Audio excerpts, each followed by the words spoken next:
On this AVNation special, we sit down with Gladys, Marroquin, Narin, Nara, and Jess, Rhoades, part of SCN's The 9 for 2021. All that and more next on this AVNation special.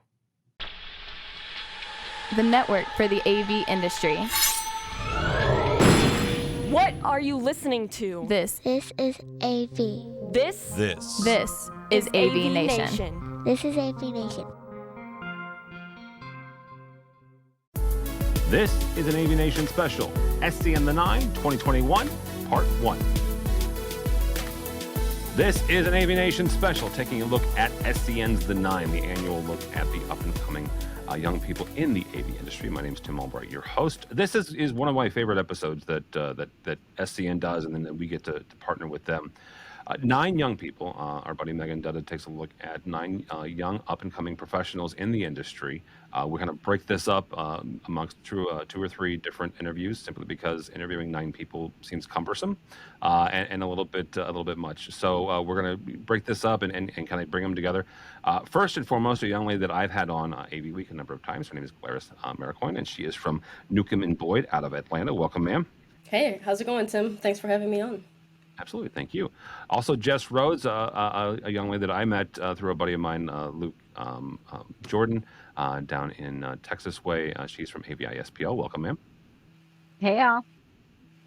And last but not least, a guy that I've just spent an awful lot of time working, at least in the background, Narin Nara. You know his work from Avixa. He's the digital producer there over at Avixa. Welcome, sir. Hey, Tim Albright. Thanks for having me. Absolutely, absolutely.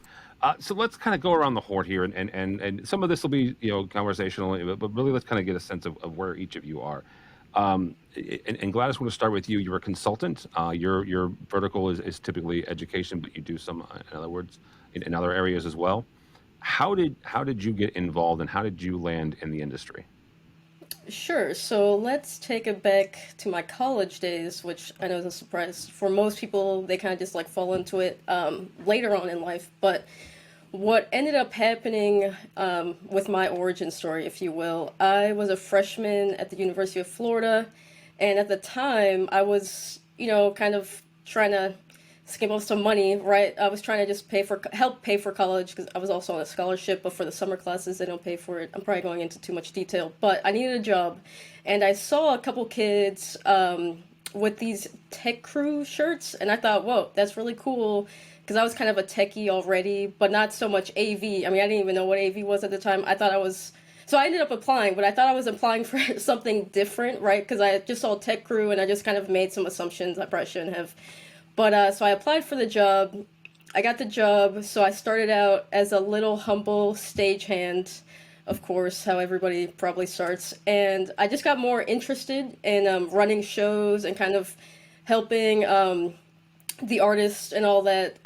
So I ended up learning more about how to, use consoles and kind of more of the AV elementals, if you will. And I ended up being a crew chief, which is kind of like a step up from just crew stuff. And then I got so involved that I ended up leading the crew department, if you will, if that kind of makes sense. And from there, I was there for 4 years, basically, from my freshman year to my senior year, just kind of getting as involved as possible.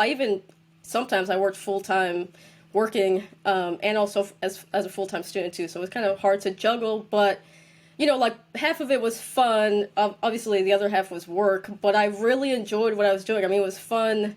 It was good socializing with people, too, because this was mostly student-run at the time. And I'm pretty sure it is now today, too. But what ended up happening is one of my colleagues who ended up graduating maybe a year or 2 ahead of me was saying, hey, Waveguide is hiring this for this role. They're looking for, kind of like a younger crowd or younger applicants. So I said, hey, yeah, why not? So I applied, and Long, the homie, he put in a good word for me, thank God. And so I ended up joining the Waveguide team, doing commissioning, and the technical role was field agent, I think, at the time, but it changed a few times. And then from there, I ended up going into the design world. Thank you to Harry Allison. I do appreciate him, because he kind of was like, oh, I kind of want this person to be on my team. So from there, I learned more of the design aspect because as a commissioning agent, you're more at the end of the phase where things are already being installed and you're kind of testing it, just making sure that the integrators are kind of, like finalizing the product so that we're ready for day one. So it's kind of stressful, but also you get to see, how they're configuring everything and you help them along the way, which was nice and, kind of exposed me to that phase of the project. And then in design, it was way more design heavy. So I was on Revit, CAD. I also helped with scheduling too as well. And from there, I ended up joining Nuke & Boyd as a full-on AV consultant, led by Britton Gates, who is wonderful as well. And yeah, I mean, I've been there for about a year and some months, right in the middle of COVID, or right before COVID, I should say. Yeah. I was hired. So it was, pretty good for a while. And then COVID kind of happened. So I haven't been in the office for a while, but I have been able to learn a lot. Just in the year and some months, I feel like just learning as much as I could on the more of like the project management and just kind of getting more deep and heavy into design and all of what entails as far as coordination and answering RFIs, talking to manufacturers, XYZ. So that's kind of all of it. We're here today. Well, I want to touch on something you said real quickly. Is how, what was the experience like in the last year? Coming on someplace new, and learning and kind of getting yourself acclimated during COVID, right? I mean, all of us have had new jobs and new positions, and typically those, you've got onboarding, you meet the folks, you find out where the lunchroom is, and this, that, and the other. There's that camaraderie, right? There's that in-person camaraderie. What was that experience like this past year when we didn't have that? Yeah, it's been a little difficult, not gonna lie, but I think our team has done a pretty good job about trying to get that under control, I guess. I mean, well, first off, our AV team the whole department is really small, and we have weekly meetings, scrum meetings, they're called.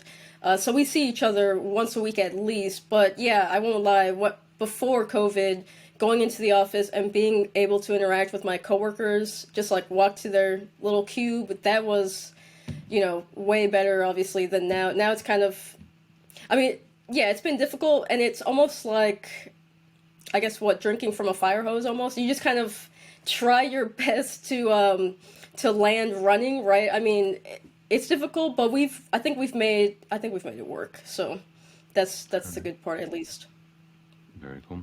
Jess, you work for the biggest AV integrator in the world, officially, from SCN's top 50. Yes. So, talk about a second about your journey as well. How did Jess end up not just at AV ISPL, but in AV in general? Well, so like Gladys, I didn't really know what AV was before coming to this industry. Ever since I was 14, I was always working retail and direct care jobs, and just always busy, running. I remember at one point having 5 jobs at a time, like with multiple nannying, housekeeping, plus a coffee shop. I would go to my coffee shop job and drop one of my family of kids with my grandma and pick them up after. It was, but I mean, I guess I had this, just this feeling of just like exhaustion after all of these jobs. And I knew that, I was really good at organization and, I was really detail oriented and just really good at planning.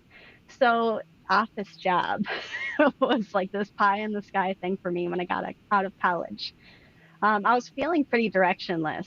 So I had first just grabbed the first job I could get. I was working at Panera Catering, making $8.50 an hour.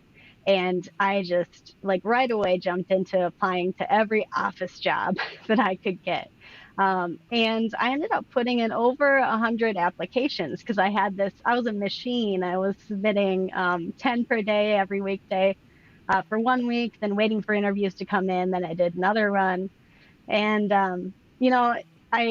after 3 grueling interviews with my first AV company, I was finally offered a entry-level position there for $12 an hour, and that was like, whoa! It seemed huge after $8.50, and they really had me scared. Even with the 3rd interview, they were tough. But I was in sales support at that first job for 5 years and really loved the company, loved the people. Like Gladys said, it just was awesome for interacting with all kinds of different folks, vendors and consultants and technicians, just different skill sets. And it really is such like AV is wonderful for like building those project management skills because you just right away are thrown into so many different personality styles, just the nature of the work. You could be talking to, like one of the VIPs from a very important client one day, and then working with, this guy in a little AV shop the next. And I just really loved it, and I got really good at a lot of the processes of my position, but especially the bid submittal. Like I love being able to pull together the team and keep everything on track to win these huge projects. So because of that skill set, I actually was recruited for a like kind of admin / project management role in the bakery industry. I was feeling like I needed to make a move at this point because unfortunately, I was 5 years in and I was getting stellar reviews. I was winning awards at work. But, unfortunately, my supervisor was being credited for some of my ideas and work meetings. I wasn't being, promoted when I would go for internal positions. I was asked questions like, well, what's wrong with sales support? Meanwhile, I'm seeing people, men who came in at the same time as me being promoted left and right. And I realized I needed to try something else. So I went ahead and took that position when it, came to me for the admin and project management role. And I left AV to go to the bakery industry. So I worked at DecoPack, which is the largest supplier of cake supplies for a while. And it was wild. It was so fun because I was doing a lot of different like customer facing projects, but they also picked up on how good I am with process improvement and lean. So I joined the organizational lean team. And within, just a couple of months of me working there, I was like a part of these huge, like all company wide process improvement things that just I think what my favorite part about it was like when I came in, different departments were just butting heads, and people were really not getting along with their coworkers, which I hate to see. And so, like by just improving a process, you could make working relationships better, and make this place that we have to be in over 8 hours a day like not terrible. So that was really awesome to me. And I was there a couple of years. I mean, how can you not love getting to design a like unicorn graduation cake, right? And getting to like coordinate all of these different designers and artists to put that together along with like customer marketing. But I realized that I needed to come back to AV because I just, I wanted to keep growing and I knew I had a lot to offer. And I am so grateful that one of my really close friends from my first AV job reached out because AVISBL had an opening and was like, hey, I know that you would just kick butt here. You should come over. And it's been a blast. I like started in the project coordination role because I just needed to prove that even though I was managing all of these other projects, that I could manage an AV project. But pretty much from day one, I was managing, project managing, not really coordination. So I kind of just, I built my contacts and, made a lot of great relationships and smoothed out a lot of processes. And now here I am with the title and still doing great work, but getting to see my teams grow and grow. I'm working on bigger projects this year, but also AVISBL has changed their model in that, our enterprise accounts that normally would be housed in one location, and we would maybe complete them with different subcontractors and labor pools across the U.S. With a single central PM for that enterprise. Now I'm getting to collaborate with different project managers all over the country. So I have I believe right now, 10 different PM teams.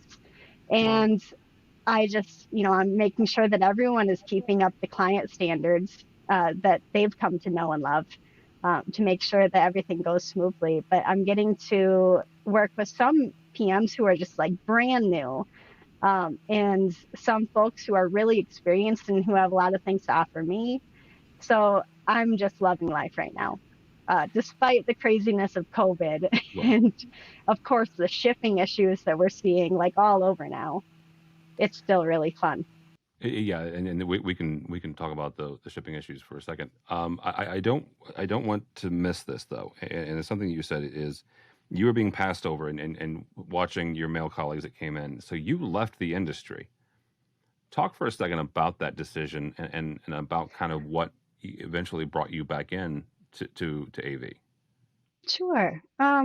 It's hard because there's a lot of self-blame that happens when you know that you're doing a good job, but you're not seeing upward movements. I don't know how much you are aware, but like there at most companies in our industry, there's just not as much of a clear career path for people who start in admin roles. And the problem that comes in there is that admin roles are more likely to be held by, women, and therefore we get kind of a mismatch in who gets promoted. Because structurally, we just don't have, back in the day, right, we had admins who were pretty happy to be in that role and just improving it for their whole career. And folks weren't necessarily as driven to go into other positions. But now things are changing, and a lot of folks who are going into admin have really good, project management or, lots of different skill sets. And we really should be developing that more. It's just really hard seeing that, when someone comes in as a technician, there's just tons of space for them to move into other areas. But when someone comes in doing admin, a lot of times it's like a feeling of not wanting to rock the boat. Hey, I know that she can do my bids, or he or they can do my bids. Why would I want to promote them into project management where I know that the first 3 projects that they do are going to be rocky? For me, it was like a purchasing role I was going for that I had actually been covering for a few months. But I think a lot of the industry is starting to realize that we have a problem. So that's really good. I know that AVISBL is taking things really seriously now, and they actually have committed to a diversity change within the organization. And I'm actually the chair of the LGBTQ plus ERG group, Open. So I think that we're going to start to see some improvements here, but really it's not enough to just know that there's a problem. And I think that there's a lot of hard truths that need to come into play. When I came back to the industry, after being in bakery, I think some things really became clear for me about how unhealthy the industry could be at times. Because back when I was in AV the first time, it was 5 years, and I started out as this like 22-year-old and just, bright-eyed, bushy-tail, all that. So unfortunately, I was being asked to go to events to basically entertain the male consultants so that the sales reps could kind of pick them off one by one, which is all fine. I had a lot of fun at these events, but the consultants, it was weird. There was vacillation between like, oh, you look like my granddaughter, and hey, are you seeing anyone? So it's a problematic industry. I heard a lot of homophobic insults, a lot of casual racism, and of course, when Trayvon Martin was murdered by I don't even remember his name, but when Trayvon Martin was murdered, a conversation started in my workplace where I just realized that people were really, really comfortable as white males in our industry with assuming that they knew what the life of a young Black kid was like. And I knew that when I came back to AV, I wanted to start speaking up about these things. Because when I had gone to this other company, they weren't perfect either. They had a lot of issues, but I had enough of a more diverse leadership there that I could see what it was like to see a woman in leadership. I had more role models, and I just started to learn a lot more about diversity, equity, and inclusion, and started to see how much of a value that would be for the AV industry, because we need all of our voices. If you look at the organizations whose own diverse makeup doesn't match the people they're serving, they're not doing a good job. If you aren't actually like mixing up your workplace and thinking about all of the different creative ways we have to meet customer needs, you're going to fall behind. And I think that especially within this industry being so fast paced and new needs for communication coming up constantly, we just really have to be ready to make the change and make things better. Absolutely. Absolutely. All right. Narin, obviously, you are at the center of the industry of being at Avixa. Talk for a second about how you got involved and what kind of drew you into the industry. Absolutely. Let's see. Where do I start? Yeah, I mean, like Jess and Gladys here, I know everyone kind of uses this one, but yeah, I did kind of fall into the AV industry, but I think there is a little bit of context or background there. I've always had something for the video production side. I guess going back to high school and to college, I was really involved with the video production teams and groups and all of that. In college, in George Mason University, I was a part of the Mason Cable Network closed circuit television team, if you will, within the campus. And I kind of helped out with their website and their marketing and all of that, and helped them design their logo, which actually they still use today, interestingly enough. I saw it pop up the other day. And I was like, was that? This was back in 2011, so okay. So I guess 10 it's years. I guess it stood the test of time. Yeah. So, but that kind of helped me define kind of what interest I had in life, because I actually went to college as an engineer, and it was actually I did not enjoy it at all. And somewhere in the middle of my college career, I decided, you know what? If I really like this whole video production thing, I should really get into it. But I kind of stepped back a little bit and was like, you know what, I'll just take general communication, since video production is a part of communication. So I kind of jumped into the communications and public relations side of things. And I ended up, once I graduated, I looked at a few jobs and saw an opening for a association called Infocom International, which is what Avixa was known as at the time. And I was like, I read the job description and I was like, audio visual technology, huh? I know that I knew about AV technology, but I didn't know about AV, if you know what I mean. Like, there's actually this big world kind of associated with the AV industry that's not just the cameras or the display or the sound equipment.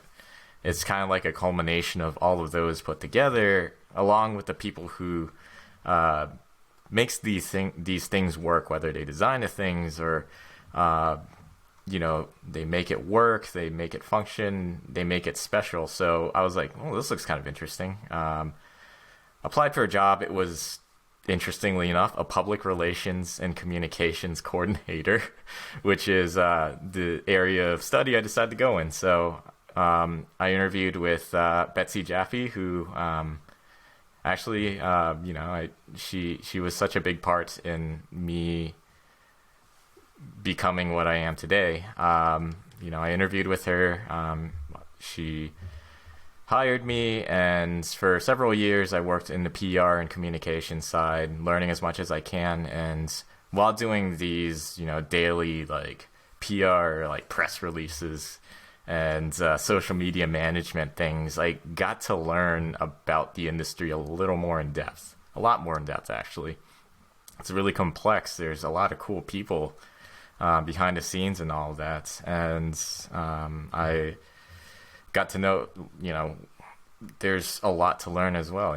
We had a pretty robust learning team that, internally we kind of work with them too. And I learned a lot of the technical side, which is pretty cool.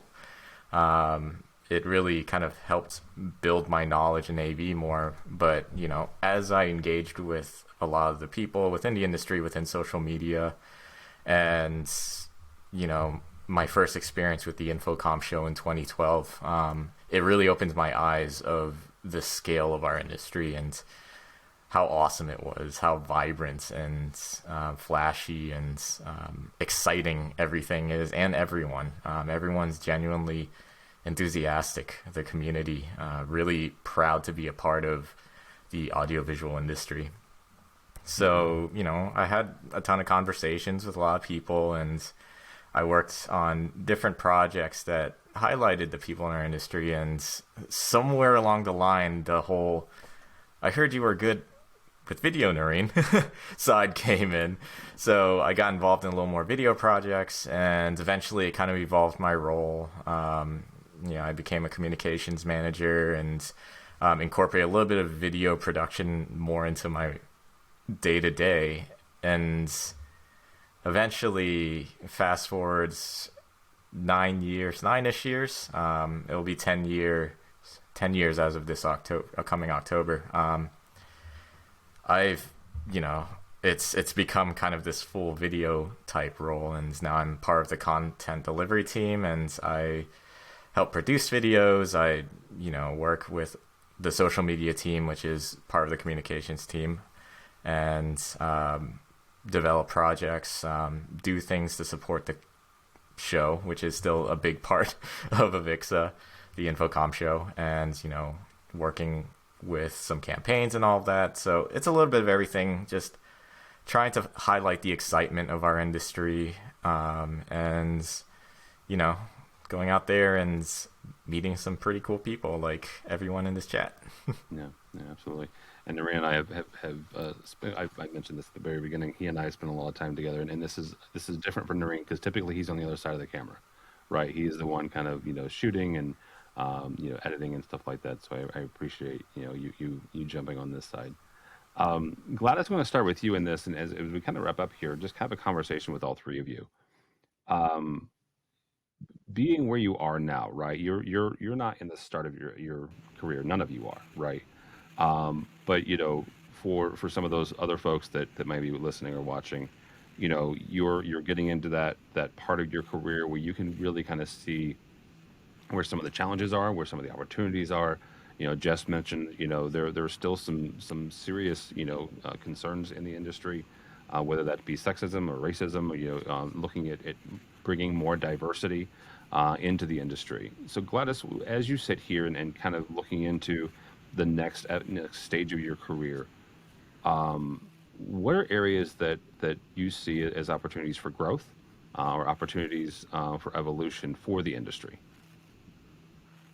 Sure, I think there's a couple places, and I think, in my opinion, it kind of requires some almost external coordination, right? So I'm going to do a quick shout out to Chris Hope from Loop Lab, which, of course, Tim, you are totally aware of, and you know who he is and that organization. But that I'll use it as an example.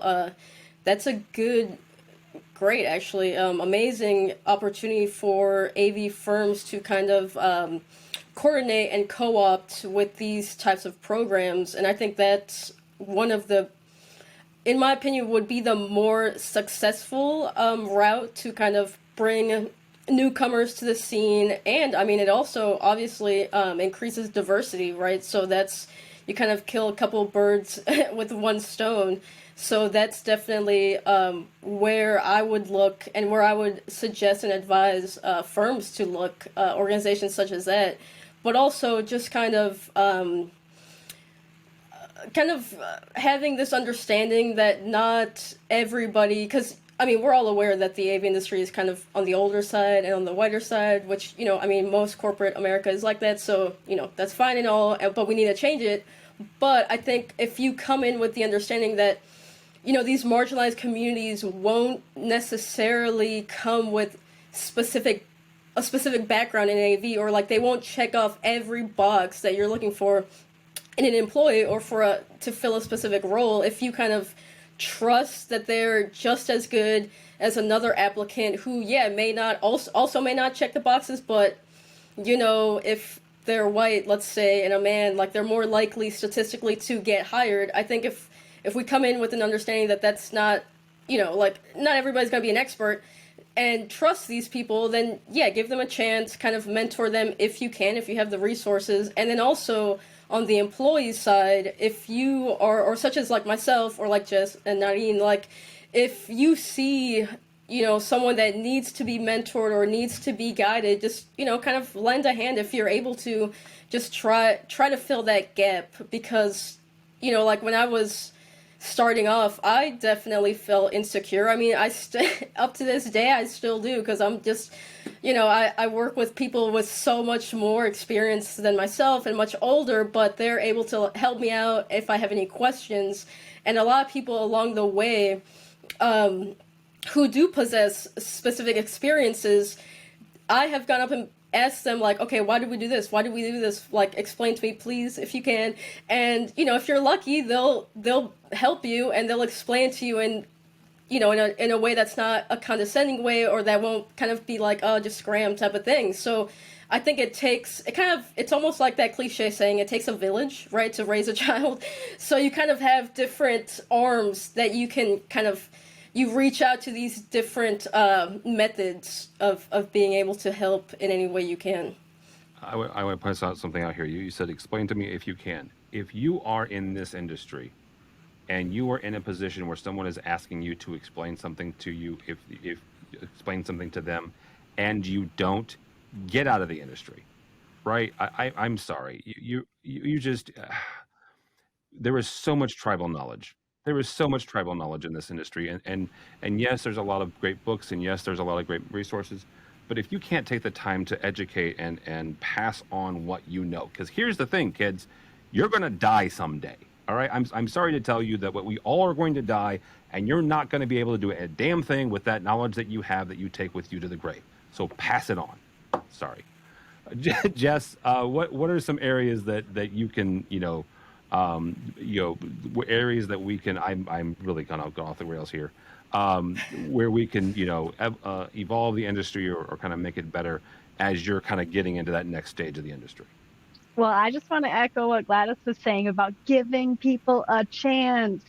Seriously, I think that, we all had those kids' books that had, and this is what an office worker looks like, and there is still this idea that, I mean, even like if I look at a situation one time with an on-site worker, like they were chastised for not using proper enough language in their emails to people to the clients. And ultimately they were let go. And it's just, I think about those things and how, I guess, snobbish that is almost, that we have to have very scripted, proper language. And it's all based on very, white colonialist language. And I think about how people interact when you are looking at any workplace, like any bustling, even a Starbucks, and hearing people interact with one another. They are making themselves understood, and they are connecting with each other, sometimes in deeper ways than you are going to get when you have this very strict, I have to be proper email. So even in this small area, right, we are throwing aside talent that we could be utilizing because we think it needs to fit inside this box. And, I just 100% want to echo that people who get into AV usually fall into it. There's no reason why people can't come to AV from all kinds of backgrounds. And I really want us all to embrace that we need to hire talent that doesn't look anything like the way that we grew up.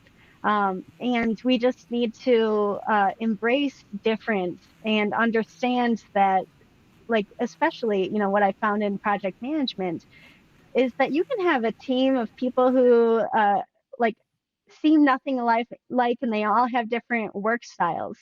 And it's like the ultimate, indicator of whether a project is going to go well is if they can all collaborate and come up with ways to understand each other. So I think that's huge for me. There's a lot of networking in everything I do. And one thing that I would honestly say to those job seekers and people who are trying to move up within your industry is to please, like, don't be discouraged by the one gatekeeper or naysayer who is insulting your work, being condescending. This is someone who is gradually going to be pushed out because they are going extinct in the new normal. So I know it's so heartbreaking to be in a situation where your work isn't being valued for what it is, but there are others who see it. So find the ones who see it and, go around those roadblocks, and sooner or later you'll realize they are speed bumps. So just keep trying and find the people who are supporting you, because in this industry, there are a lot of people who are trying to make things better. All right, Narin, you'll have the last word on this. How do we evolve the industry? How do we make it better? Yeah, so I'm glad Gladys brought up the Loop Lab. Chris Hope is doing amazing things over there, as well as groups such as Invent You with Latoya Lewis. Really, really awesome pathways for youth to get into our industry.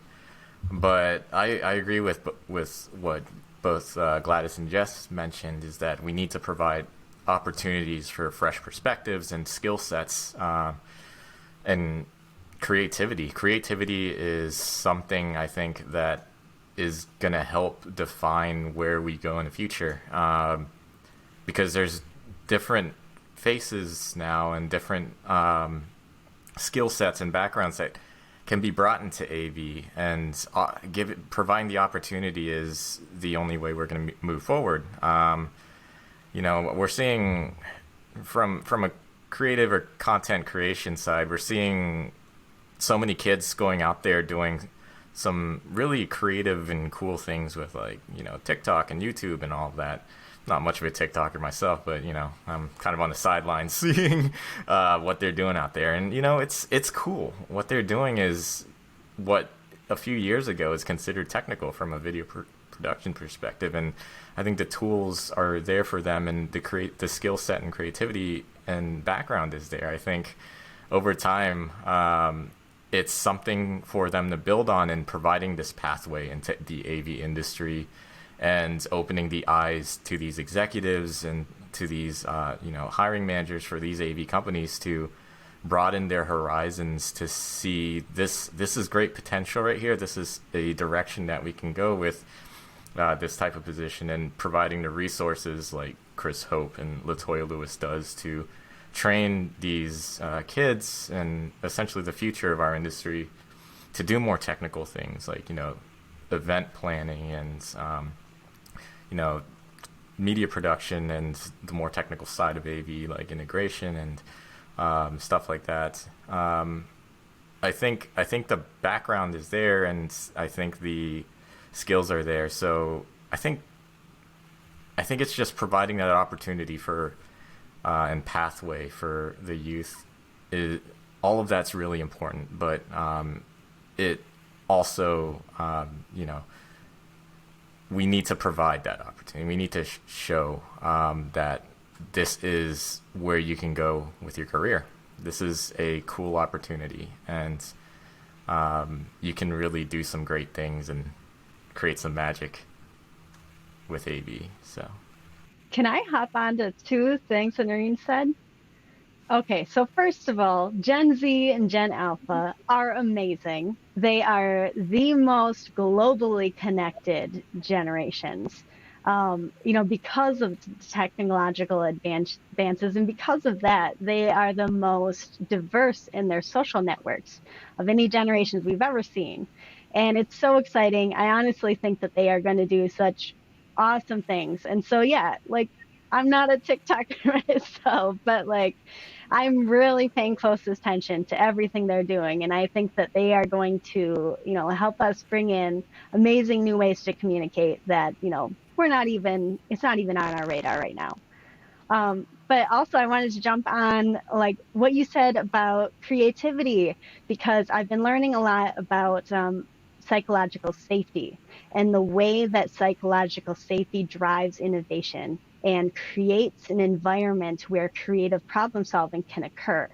So feeling psychologically safe is so important to like all of us in our work, because we do not do our best work unless we get that. Like according to, Maslow's hierarchy of needs, you're never going to get to that like transcendence and that state of like full self until you really feel completely secure in all of these other levels. And so when you are a company, for example, who is not championing causes for your marginalized employees, who is completely dead silent when there is a structural issue, when there's a police murder, when there is a shooting targeting Asian businesses. If you are silent in all of those times, don't think that you are going to get your employees' best effort, because if you are silent, then that silence is being filled with all of the random garbage that they might have heard. Whether it's from a coworker who's posting something really ill-advised on social media, or whether it's even from outside of the workplace. It's just really important, I think, that all of us start being more vocal in our support and in just systemic change in order to create the psychological safety for all of our employees, because it's not enough to get people into the industry if we aren't creating an environment where they can really shine. That's all I wanted to say. We have to keep them once we get them. Absolutely. Yeah. All right. Well, thank you all so much. Gladys, Marroquin, thank you so much. How do people connect with you or Newcomb and Boyd if they are so inclined? Sure, yeah, we have a website. I haven't memorized it, but I assume it's newcombandboyd.com. And you can find me on LinkedIn. Just to search Gladys Marroquin, and I'll be right there. Right, Big hair. Thank you. Jess Rhoades, thank you, ma'am. How do people connect with you? Not that they don't know AVISPL, but or AVISPL. Well, yeah, go ahead and find me on LinkedIn. I go by Jess, and yeah, I've got the rainbow hair. If we're gonna find each other by hair. All right, very good. Narin, thank you, sir. How do people connect with you or Avixa? Yeah, so you can find out or learn more about Avixa at avixa.org or follow at Avixa on Twitter. For me, I am on Twitter as well, at Narinternet. So it's my first name mixed with internet because I thought it was funny, but it's just whatever. It is kind of funny. Yeah, it's not really, but we'll just go with it. It is. They'll come back. They'll come back. Yeah, for sure. So it is at NARINTERNET. That is Narinternet. In 20 years, your kids will think it's cool. So, I hope so. Yeah. Congratulations again to all three of you for making the SCN the 9 for 2021. Really, really cool accomplishment and accolade for all three of you. So thank you all so much. For us, for AVNation, go by our website, avnation.tv. That's avnation.tv. Find this program and a host of others, including 2 more interview segments just like this, where we talk with the rest of the crew for the SCN the 9. Not to be silly, but there are 9 of them. So, at least 2 more of these. So all that and more at avnation.tv, avnation.tv.